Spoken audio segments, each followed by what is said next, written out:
Hi मारुनिमा and grow के YouTube channel में आपका स्वागत है। रिसेंटली हमने एक वीडियो बनाई थी जिसमें हमने बताया कि बजट में कौन से चेंजेस प्रपोज किए गए हैं और उसकी वजह से कौन से स्टॉक्स इन फोकस में रह सकते हैं। फिर हमने सोचा कि क्यों ना एक चेकलिस्ट बनाया जाए एसेट क्लास के टैक्सेशन के बेसिस पर। इससे आपके और मेरे जैसे रिटेल इन्वेस्टर्स को पता चलेगा कि पोर्टफोलियो पे या हमारे पर्सनल टैक्सेशन पे इन नए रूल्स का क्या इम्पैक्ट होगा। इसीलिए आज हम आपको बजट के क्लियर विनर्स और लूजर्स बताने वाले हैं जो आपके इन्वेस्टमेंट्स को डायरेक्टली इम्पैक्ट कर सकते हैं। वीडियो के एंड तक बने रहे क्योंकि हमने ये सारे चेंजेस एक टेबल के फॉर्म में बनाए ताकि आपको बेहतर क्लैरिटी मिले। आगे बढ़ने से पहले हमारे चैनल को जरूर सब्सक्राइब करें ताकि आप ऐसे इन्फॉर्मेशनल कंटेंट पर अपडेटेड रह सके। तो लेट्स बिगिन।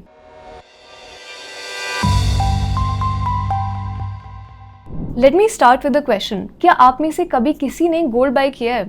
अगर नहीं तो शायद अब आपको गोल्ड अट्रैक्टिव लग सकता है। चलिए सबसे पहले गोल्ड इन्वेस्टमेंट के बारे में बात करते हैं। यहाँ पे दो टाइप के इन्वेस्टमेंट ऑप्शंस के बारे में बात करेंगे, physical gold and SGBs। Government ने गोल्ड पे कस्टम ड्यूटी रिड्यूस कर दी है from 10% to 6%। I am talking about physical gold, यानी फ्यूचर में फिजिकल गोल्ड बाय करना अब सस्ता हो जाएगा। और फिजिकल गोल्ड की होल्डिंग पीरियड 36 मंथ से 24 मंथ्स कर दी गई है। मतलब अगर आप फिजिकल गोल्ड 24 मंथ्स के अंदर सेल करते हैं तो short term capital gains tax या STCG टैक्स लगेगा, और अगर 24 मंथ से ज्यादा होल्ड करते हैं तो long term capital gains tax लगेगा, यानी कि LTCG। STCG इन्वेस्टर के टैक्स स्लैब के अकॉर्डिंग लगेगा और LTCG 12.5% रेट पर, जो पहले बाय द वे 20% होता था विद इंडेक्सेशन बेनिफिट्स। लेकिन याद रखिए, अगर आपने SGBs यानी सॉवरेन गोल्ड बॉन्ड्स में करंटली इन्वेस्ट किया है तो इन बॉन्ड्स की वैल्यू काफी गिर सकती है क्योंकि गोल्ड चीप हो गया है। आपको मैच्योरिटी पर कम वैल्यू मिलेगी। नए इन्वेस्टर्स के लिए ये कोई प्रॉब्लम नहीं है। तो इसका मतलब है कि फिजिकल गोल्ड विनर है एंड SGBs लूजर है।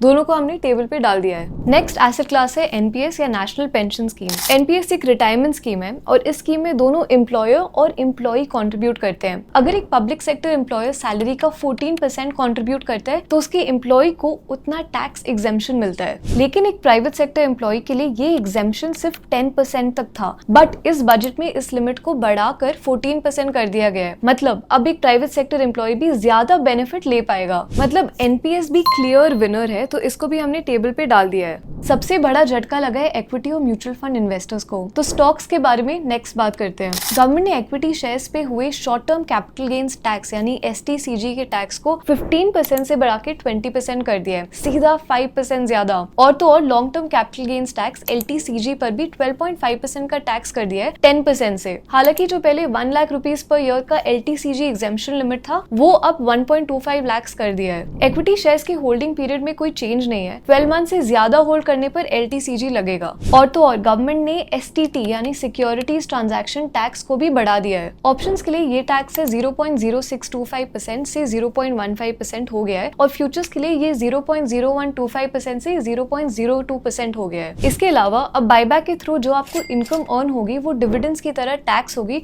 फ्रॉम 1 अक्टूबर 2024। मतलब इन्वेस्टर के टैक्स स्लैब के अकॉर्डिंग, जो पहले कैपिटल गेन्स की तरह टैक्स होती थी। तो चलिए अब हम लीडर बोर्ड पे आते हैं। इक्विटी स्टॉक्स इन्वेस्टमेंट एक लूजर है, लेकिन अगर हम लॉन्ग टर्म पर्सपेक्टिव से देखें इस इन्वेस्टमेंट ऑप्शन को तो एग्जेम्पशन मिलेगा, साथ ही साथ STCG के कंपैरिजन में कम टैक्स भरना पड़ेगा। अब आते हैं इक्विटी म्यूचुअल फंड्स पर। इक्विटी शेयर्स की तरह इक्विटी म्यूचुअल फंड्स पे भी 20% का STCG लगेगा और 12.5% का LTCG, और एग्जेम्पशन लिमिट भी 1.25 लाख रुपीज हो गई है। इनफैक्ट आप अपनी स्क्रीन पर देख सकते हैं कि किस तरह बजट आपकी इक्विटी SIP को इम्पैक्ट कर सकता है। इसका मतलब इक्विटी म्यूचुअल फंड्स भी लूजर कैटेगरी में आते हैं। इसको भी हमने टेबल पे डाल दिया है। अब नेक्स्ट म्यूचुअल फंड कैटेगरी पे आते हैं, डेट फंड्स। हालांकि डेट फंड्स की होल्डिंग पीरियड शॉर्टन कर दी गई है फ्रॉम 36 मंथ्स टू 24 मंथ्स, लेकिन STCG और LTCG पहले की तरह इन्वेस्टर के टैक्स स्लैब पे ही डिसाइड होगा। मतलब अगर आप 30% टैक्स ब्रैकेट में आते हो तो आपको डेट फंड्स के प्रॉफिट पर 30% टैक्स देना पड़ेगा। क्योंकि डेट म्यूचुअल फंड्स की कैटेगरी में ज्यादा चेंज नहीं आया,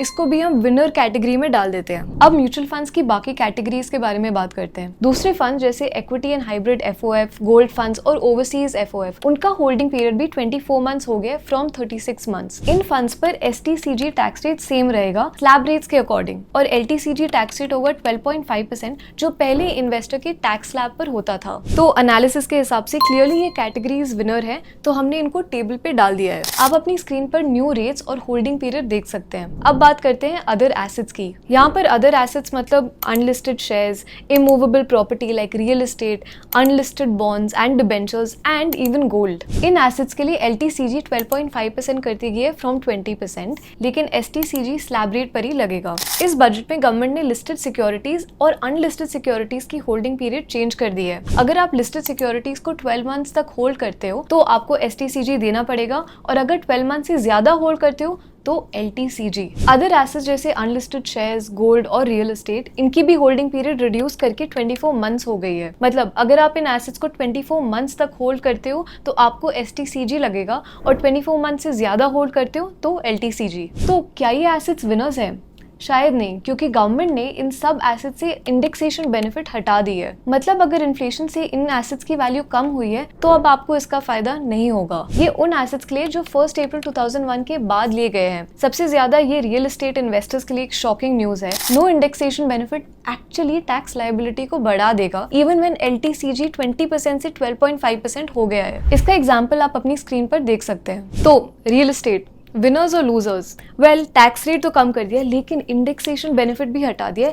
इसकी वजह से हमने इसको लूजर कैटेगरी में डाल दिया है, जैसे आप टेबल पे देख सकते हैं। तो आप इस केस में क्या कर सकते हो? टैक्स कैसे बचा सकते हो? देखिए, मार्च 31, 2001 के बाद खरीदी गई प्रॉपर्टीज पे नए टैक्स नॉर्म्स का लगना लगभग तय है, लेकिन कुछ LTCG एग्जेम्पशंस हैं जो आप प्रॉपर्टी बेचने से पहले एक्सप्लोर कर सकते हो। कैपिटल गेन्स पे टैक्स बचाने के लिए आप दूसरी रेजिडेंशियल प्रॉपर्टी में री इन्वेस्ट कर सकते हो एक लिमिटेड टाइम पीरियड के अंदर, सेक्शन 54 के अंदर, या आप एक capital gains bond section 54 EC के अंडर में इन्वेस्ट कर सकते हैं एक लिमिटेड टाइम पीरियड के अंदर, या फिर आप प्रॉपर्टी से हुए कैपिटल गेन्स को कैपिटल गेन्स अकाउंट स्कीम यानी CGAS में डिपॉजिट कर सकते हो एक बैंक के साथ, जब तक आप प्रॉपर्टी फाइनलाइज नहीं कर लेते या अपना टैक्स रिटर्न फाइल नहीं करते उस असेसमेंट ईयर के लिए। फाइनली गवर्नमेंट ने इस बजट में स्टैंडर्ड डिडक्शन 50,000 से इंक्रीज करके 75,000 रुपीज कर दिया है। मतलब आपकी टैक्स लायबिलिटी कम हो जाएगी। और तो और फैमिली पेंशन की डिडक्शन अमाउंट 15,000 से इंक्रीज करके 25,000 रुपीज कर दी गई है। मतलब less tax liability for pensioners. इसके अलावा गवर्नमेंट ने 17,500 रुपीज बचाने के लिए न्यू रिजीम के टैक्स स्लैब्स भी बदल दिए हैं, एंड दैट मीन्स और savings.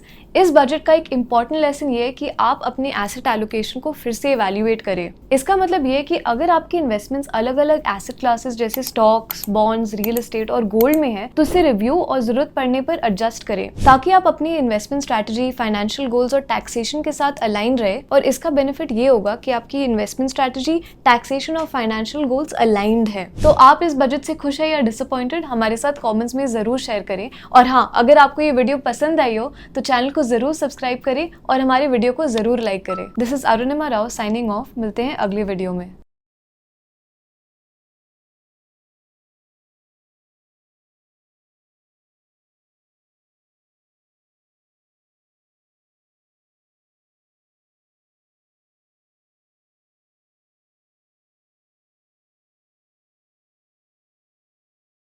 Investment in securities market are subject to market risks. Read all the related documents carefully before investing. Please read the risk disclosure documents carefully before investing in equity shares, derivatives, mutual fund, and or other instruments traded on the stock exchanges.